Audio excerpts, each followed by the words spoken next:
आइए मुलाकात करने जा रहे हैं हम मोतीलाल ओसवाल फाइनेंशियल सर्विसेज के MD, head of sales institutional equities, Gautam Duggal साहब से। गौतम सर ने 2012 से मोतीलाल ओसवाल ज्वाइन किया। 2015 में आप रिसर्च हेड के तौर पर प्रमोट हुए। एफएमसीजी पर बड़ी गहरी पकड़ है क्योंकि करियर की शुरुआत आपने वहाँ से की थी, लेकिन उसके बाद जो आपने इक्विटी रिसर्च में मूव किया उसके बाद लगातार कई सालों से इक्विटी की गहरी पकड़ है। आपने केमिकल इंजीनियरिंग में बैचलर्स की डिग्री हासिल की और साथ ही एमबीए किया है आईआईएम कोलकाता से। गौतम सर, गुड मॉर्निंग, बहुत बहुत स्वागत है आपका। धन्यवाद हमें समय देने के लिए।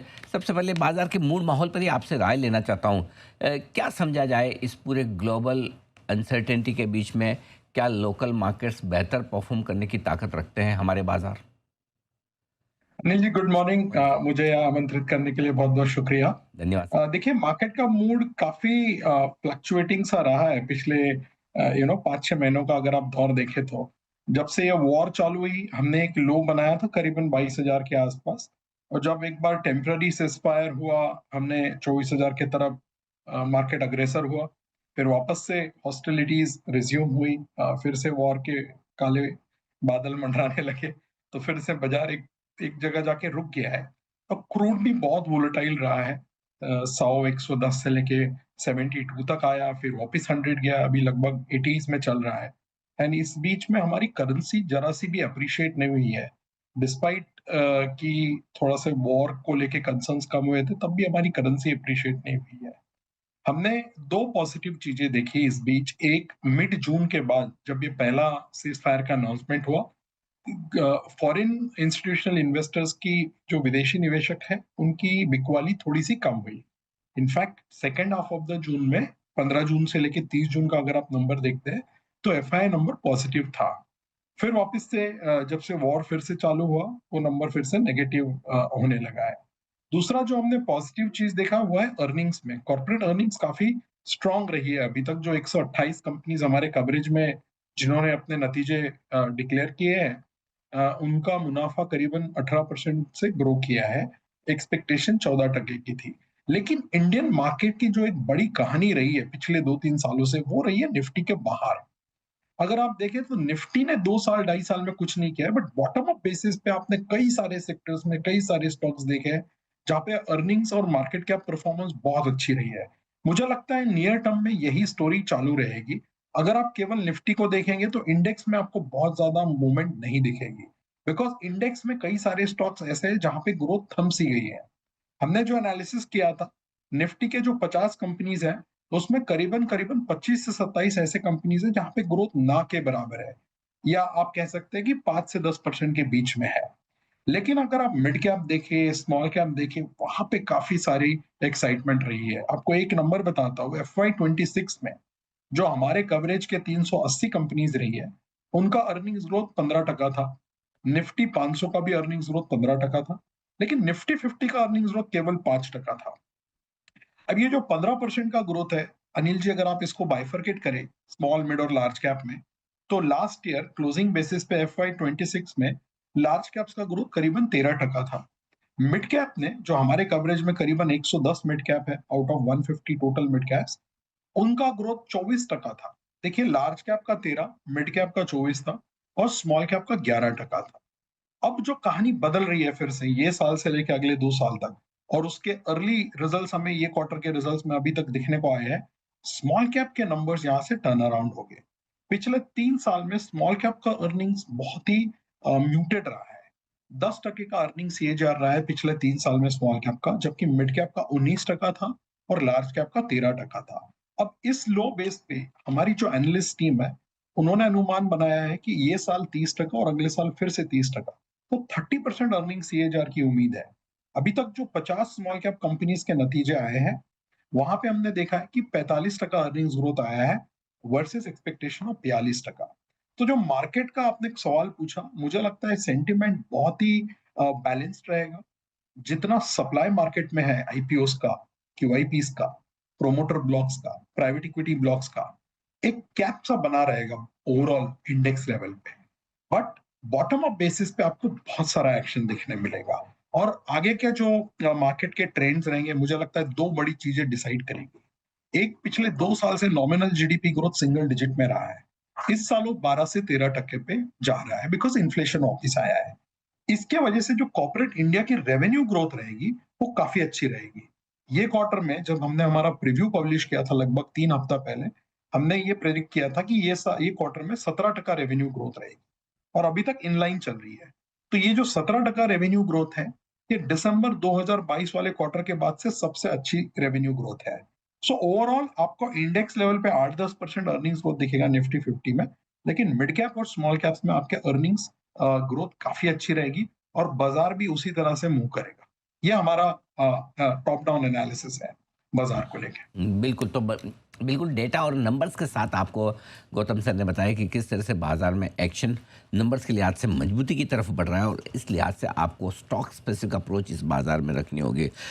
एक और चीज़ जो इस बाज़ार के लिए इनफैक्ट 2 चिंताएँ थी, एक कच्चे तेल के दाम और दूसरी एफआईज़ की सेलिंग।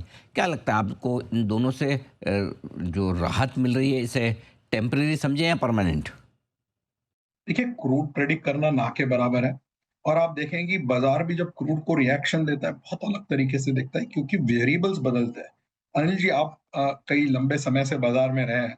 आपने देखा होगा 2008 में भी जब क्रूड 100 पास किया था, उस समय हमारी करेंसी लगभग 45 होती थी। आज जब क्रूड 90-100 के बीच में झूम रहा है या 80-100 के बीच में, हमारी करेंसी आज 96 है, राइट? तो क्रूड और करेंसी पे व्यू लेना बहुत डिफिकल्ट होता है। जहाँ तक एफआई सेलिंग का सवाल है, मुझे लगता है जैसे-जैसे कोरिया और ताइवान को लेके जो एक्साइटमेंट है, वो थोड़ा-सा मॉडरेट होगा। आपने देखा कोरिया ऊपर से लगभग 32 या 35% नीचे आ गया है। तो एक फटीग सा बन रहा है एआई ट्रेड को लेके। I am not taking anything away from their performance क्योंकि उनका इस साल भी 30 से 35% का अर्निंग्स ग्रोथ रहेगा इन दोनों बाज़ारों का, कोरिया और ताइवान का। देखिए, बहुत ही कॉन्सन्ट्रेटेड वो बाज़ार है, कुछ स्टॉक्स पे निर्भर है, कुछ सेक्टर्स पे निर्भर है। तो जब उन स्टॉक्स में थोड़ी भी एक बैड न्यूज़ आती है, तो रिएक्शन भी डिस्प्रोपोर्शनेट होता है। तो ऊपर से अगर वो बाज़ार 30-35% डाउन है, मान लीजिए थोड़ा भी अगर वहाँ पे अर्निंग्स को लेके कंसर्न्स बनता है, तो मुझे लगता है उसका एक नेचुरल बेनिफिशियरी इंडिया बनेगा। लेकिन एक बात जो देखने लायक ये है कि हमने 2 साल से अंडर परफॉर्म किया है। सितंबर 2024 का लेवल और आज के लेवल में बहुत ज़्यादा डिफरेंस नहीं है और अर्निंग्स भी कहीं नहीं गई है। अगर आप simple earnings versus market cap का एक एनालिसिस करते हैं तो आप देखेंगे कि जो निफ्टी का ईपीएस है वो ₹1000 से ₹1065 हुआ है 2 साल में बिटवीन एफवाई 24 एंड 26। तो क्यूमुलेटिव 6.5% निफ्टी ईपीएस ग्रो किया है 2 साल में। अब आप देखिए निफ्टी का मार्केट कैप मार्च 2024 में निफ्टी का मार्केट कैप था 181 लाख करोड़। आज है करीबन 192 लाख करोड़। तो निफ्टी का भी मार्केट कैप 6% बढ़ा है। तो मार्केट उस हिसाब से बहुत फेयर रहा है। जहाँ अर्निंग्स आई है मार्केट ने वहाँ पे रिटर्न दिया है। हमें लगता है ये एफआई सेलिंग, बाइंग इसके बीच में ज़्यादा टाइम लगाने से कोई फ़ायदा इन्वेस्टर को नहीं होगा, निवेशक को नहीं होगा, क्योंकि किसी को भी इस पे कोई हैंडल नहीं है। इससे अच्छा आप इस पे फ़ोकस कीजिए कि अर्निंग्स किधर आएगा, किन सेक्टर्स में आएगा और कौन से मेरे वो 15-20 स्टॉक्स हैं जहाँ पे अर्निंग्स अच्छी रहेगी जो मेरे पोर्टफोलियो में रहने चाहिए।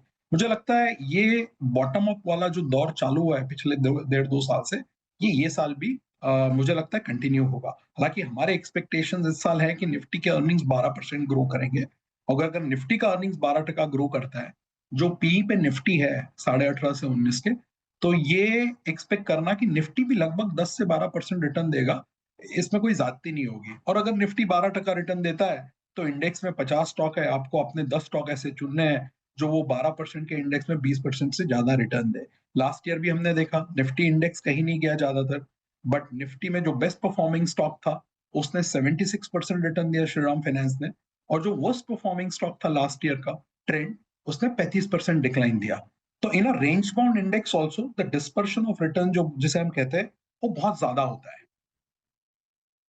मैं आपने कहा भी बहुत अच्छे से समझाया कि स्टॉक और सेक्टर स्पेसिफिक अप्रोच ही रखनी पड़ेगी। क्या कुछ पसंद है आपको इस बाज़ार में निवेश के लिहाज से? तो अनिल जी, हमारे जो पसंदीदा सेक्टर्स रहे आई मीन हम थोड़ा-सा प्राइवेट बैंक पे हमारा अभी भी अंडरवेट है, 3 साल से अंडरवेट रहा है।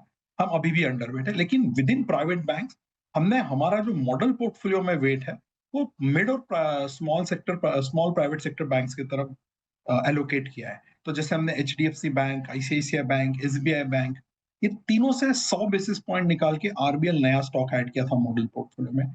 एयू भी हमारे मॉडल पोर्टफोलियो में है। हमारा जो ओवरवेट सेक्टर्स है वो है NBFCs, both lending and non lending. वहां हमें बहुत ज्यादा बुलिश माहौल लग रहा है, स्पेशली लेंडिंग एनबीएफसीज में। तो हमने वहां पे वेट बढ़ाया, हमने एल फाइनेंस ऐड किया, श्रीराम फाइनेंस हमारे पास पहले से था। Capital market as a theme हमें पिछले 3 साल से अच्छी लग रही है, हमें लगता है एक डिकेडल थीम है। तो अगर आप 3 साल हटा भी देते हैं तो अगला 5-7 साल अच्छा लग रहा है। हमारे मॉडल पोर्टफोलियो इसमें ग्रो था, अभी बीएसई है, एचडीएफसी एएमसी हमने ऐड किया है। हमने इसके अलावा एल फाइनेंस जैसा कि मैंने किया वो भी ऐड किया है। फिर हम कंज्यूमर डिस्क्रिशनरी में बहुत बुलिश है। हमारा एफएमसीजी पे अभी भी वेट जीरो है। स्टेपल्स हमें बिल्कुल पसंद नहीं है। हमने 1.25 साल पहले स्टेपल्स को जीरो किया था मॉडल पोर्टफोलियो में, आज भी वापस ऐड नहीं किया है। डिस्क्रिशनरी में हमारी चॉइसेस बहुत क्लियर है। एक है लाइफस्टाइल ओरिएंटेड डिस्क्रिशनरी, जिसे हम Titan, Indigo, Indian hotels, Radico Khaitan में क्लासिफाई करते हैं। और दूसरा है हमारा न्यू एज की जो डिस्क्रिशनरी है, जिसकी लेंस कार्ट है, जोमैटो है, वो दोनों हमारे मॉडल पोर्टफोलियो में है। और कल ही हमने मीशो पे हमारी कवरेज निकाली है, वो भी स्टॉक हमें पसंद है।